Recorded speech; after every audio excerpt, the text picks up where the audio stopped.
Hola, muy buenas a todos y bienvenidos a este ciclo que estamos en la Sociedad Española de Cardiología, en CardioTV, y versa el ciclo sobre mortalidad cardiovascular, la emergencia que debemos evitar.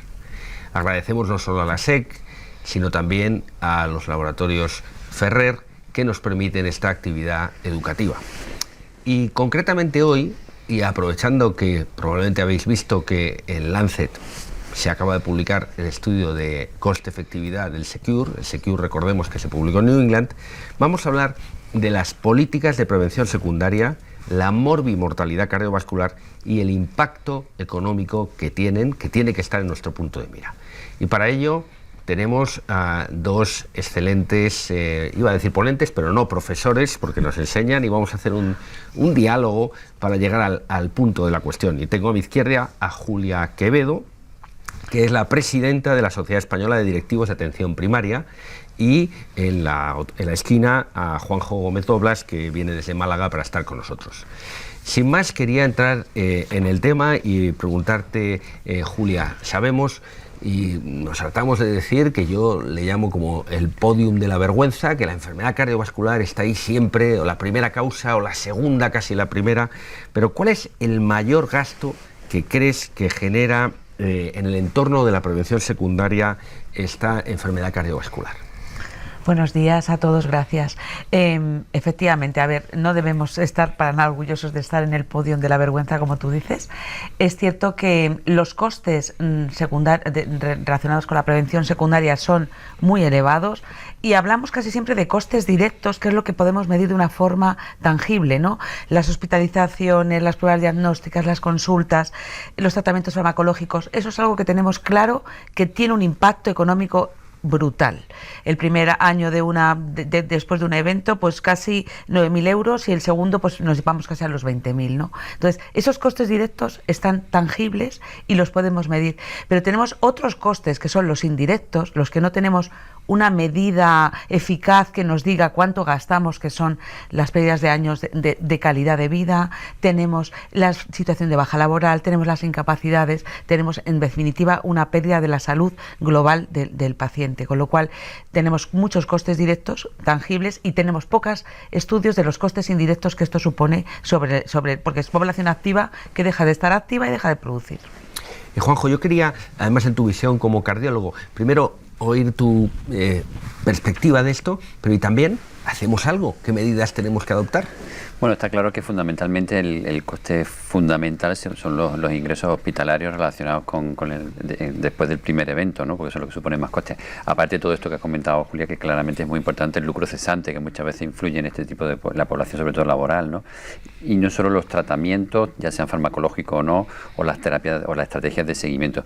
¿Qué estamos haciendo? Pues realmente está bastante bien estandarizado por determinados documentos, la estrategia de salud cardiovascular, las guías nacionales e internacionales que nos dicen que tenemos que hacer en esta población para evitar fundamentalmente esos ingresos. Otra cosa es que cómo lo llevemos a cabo, la implementación de esas recomendaciones, donde probablemente está el verdadero problema, porque fundamentalmente todos sabemos lo que tenemos que hacer, pero cuando registramos lo que hacemos vemos que no estamos alcanzando los objetivos que recomendamos.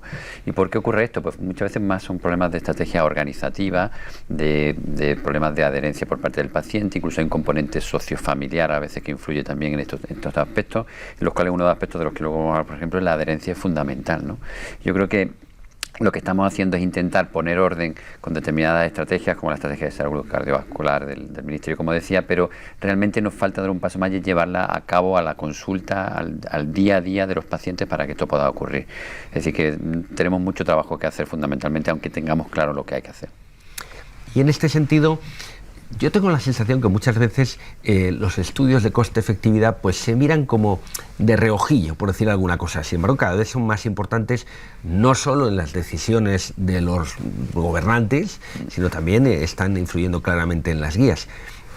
¿Cómo ves tú o qué crees, Juanjo, ya que estoy contigo, que los estudios de coste-efectividad deberían impactarnos a nosotros como médicos en nuestras decisiones? Hombre, pues eso es fundamental, porque si lo pensamos bien, por ejemplo, algunas recomendaciones, por ejemplo, como las de la NICE, ya van con recomendaciones de coste-efectividad o económicas, ¿no? Incluso ahora, cuando, por ejemplo, diseñas indicadores de seguimiento de algunas estrategias en salud cardiovascular, te piden que valoremos esa estrategia que se pone en marcha y ese indicador, qué coste tiene para el sistema. Por tanto, es fundamental poder evaluar lo que hacemos, ¿no? Y eso es importante en este caso en prevención secundaria, en cardiopatía isquémica, porque fundamentalmente, primero tenemos que tener dos tipos de información. Uno, lo que cuesta, y segundo, lo que eres capaz de reducir con una determinada estrategia. Pues, por ejemplo, en el caso de prevención secundaria, por ejemplo, la estrategia Secure, que sabéis que es la de la polipíldora en el paciente con un evento cardiovascular, pues hay que primero medir en qué beneficio tenemos en reducción de reingresos, en este caso puede tener un 24% en los MEI más los reingresos, y después eso hay que cuantificarlo desde el punto de vista, esa reducción de ingresos, cuánto cuesta de verdad en cada paciente y adaptado a nuestro medio, como puede ser en España, ¿no? Yo creo que esos son los dos aspectos fundamentales. Cuando tenemos ese dato es muy importante, porque ese dato es el que nos va a permitir que cuando hagamos medidas para mejorarlas podamos cuantificar a priori, y el sistema sanitario podrá de alguna manera decidir o priorizar si esa actuación es relevante o no, porque se acompaña de una reducción en coste, aparte del beneficio clínico obvio que se produce con este tipo de estrategia. ¿Y tú, Julia, crees que, metiendo un poco más el dedo en la llaga, que la polipíldora, a la vista del Secure y de lo último del Lancet, realmente nos va a impactar desde el punto de vista coste efectivo en la estrategia de salud? Por supuesto. Creo que, a ver, hay un estudio demostrado que justo demuestra que hay muchísima menos, que hay un mejor control de los síntomas, hay una más facilidad para revisar esos tratamientos, porque uno de los problemas que tenemos es que la práctica clínica, ya no solo el paciente no adherido, sino el profesional clínico, hay una variabilidad, cada uno hacemos un poco lo que queremos, entonces tener estandarizado qué es lo que tenemos que hacer, qué tenemos que revisar, por supuesto que nos va a aportar beneficios a largo plazo sobre la salud de esa paciente, y aparte nos va a llevar por la guía, esto está demostrado que tiene efecto, esto es lo que tenemos que hacer, pues nos va a facilitar a todos, es decir, es un camino que todos tenemos que recorrer. Y ahondando en este mismo punto, Juanjo, ¿tú crees? Porque muchas veces, yo una vez oí a un residente que me decía, bueno, pero los estudios de coste-efectividad dependen de los costes que uno le ponga.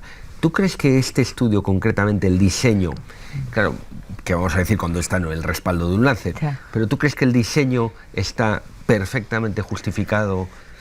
Me parece muy pertinente esa pregunta, porque probablemente el problema de los estudios de coste-efectividad para los clínicos es que no los entendemos, ¿no? Entonces el problema es que como no entienden la metodología ni la terminología, pues a veces no los valoramos adecuadamente, precisamente por eso, porque a veces lo que no entendemos lo desdeñamos un poco, porque a veces te sientes incómodo, ¿no?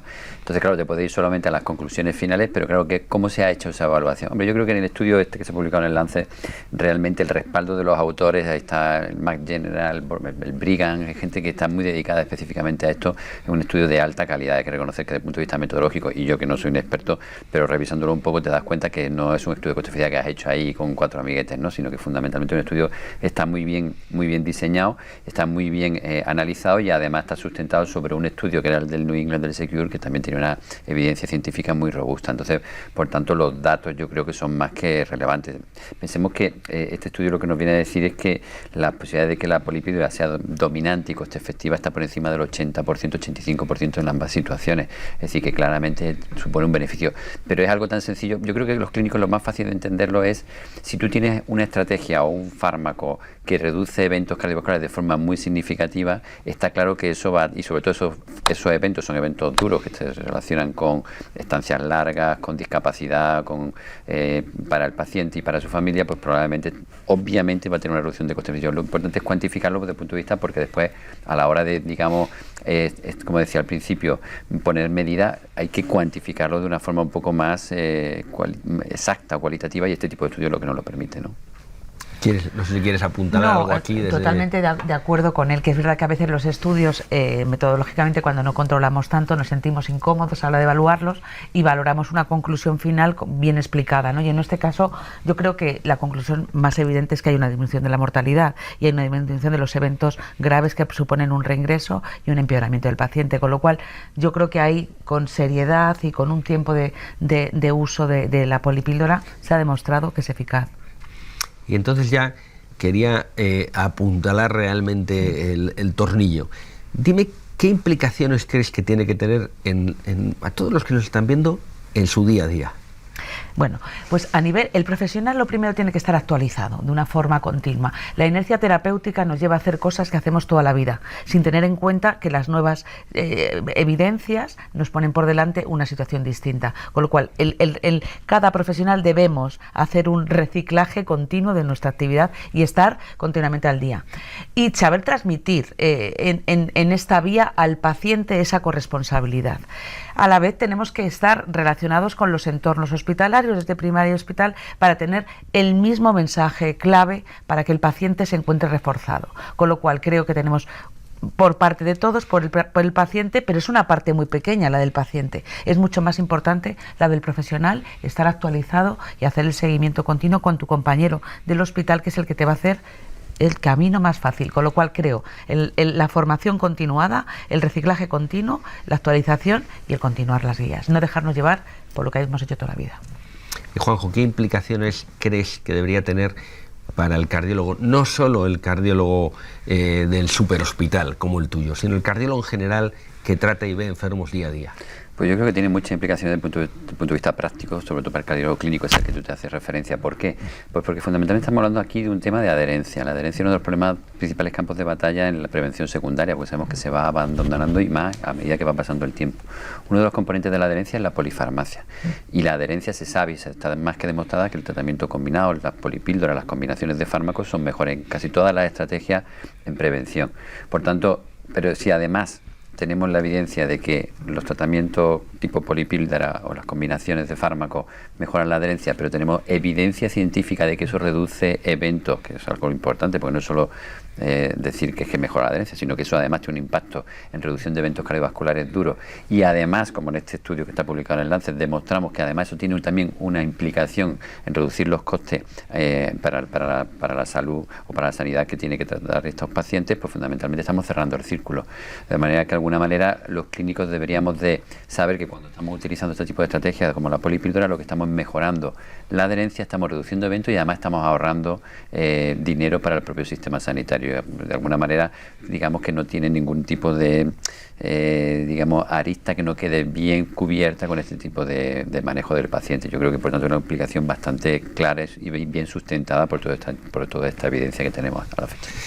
Bueno, os voy a dejar el último minuto que tenemos para hacer una recomendación general. ¿O qué crees que es lo más importante, el mensaje que deberíamos transmitir a todos los que nos están escuchando a la luz de lo nuevo que tenemos, como decía Juanjo, sobre la base que teníamos, de un New England a un Lancet? Pues mira, nos deja la evidencia que la prevención secundaria debe ser intensiva, es decir, que debemos hacerlo fácil, y yo creo que el tener un medicamento que aúna un montón de tres fármacos que nos van a facilitar el control del riesgo cardiovascular, debemos estar ahí, y debemos que las políticas sanitarias, es verdad que los gestores a veces son cortoplacistas, queremos ver resultados a muy corto plazo y no estamos viendo lo que vamos a mejorar a largo plazo. Entonces, lo que yo creo que estudios de coste-efectividad sí que son importantes para que la administración asuma que ese coste a largo plazo está reduciendo mucho el impacto sobre un sistema que debe ser sostenible. Con lo cual, que esto no se quede solo en los clínicos, sino que también a nivel de administración llegue, para poder saber que no tenemos que ver a los 4 años, sino estamos hablando a 30 años o a 40, para ver con esa reducción de mortalidad y de reingresos. Juanjo. Pues yo resumiría un poco diciendo que tenemos evidencia que la adherencia reduce eventos cardiovasculares, que además es coste efectiva, y que además tenemos herramientas sencillas para mejorar la adherencia, porque mejorar la adherencia no es tan sencillo como aparentemente podría parecer, porque a veces hay componentes sociales, componentes más difíciles de controlar. Sin embargo, una estrategia tan sencilla como agrupar fármacos en la polipíldora, pues realmente sí que es una herramienta que nos ayuda y que además tiene una efectividad pues más que contrastada. Por tanto, yo creo que utilicemos las herramientas de las que disponemos. Muy bien, pues agradeceros, creo que hay un mensaje clarísimo, agradecer a todos los que nos estáis escuchando y por supuesto a los laboratorios Ferrer y a la Sociedad Española de Cardiología, que permiten ayudar en la formación continuada. Tenemos evidencia, tenemos un estudio muy sólido que es el Secure, sabemos, como decían nuestros profesores, que es fácil y ayuda, y ahora es vuestro turno. Muchas gracias.